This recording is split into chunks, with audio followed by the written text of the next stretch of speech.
We are now in the view of grouped studies. This organization allows us to access references in a different way.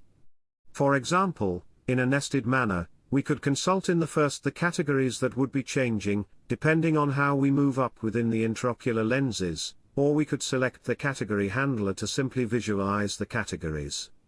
The difference between visualizing both types or visualizing categories is that if we access an intraocular lens within the field, as would be the case, we would only have the studies within that category and, in turn, within that intraocular lens.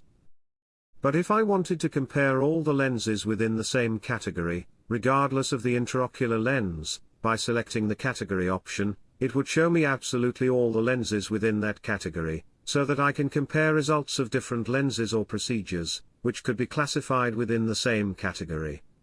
The same occurs if I select intraocular lenses.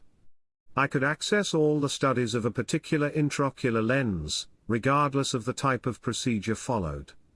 That is, whether micro-monovision or different alternatives between toric and spherical lenses were applied. Absolutely all the studies of the same intraocular lens would be collected.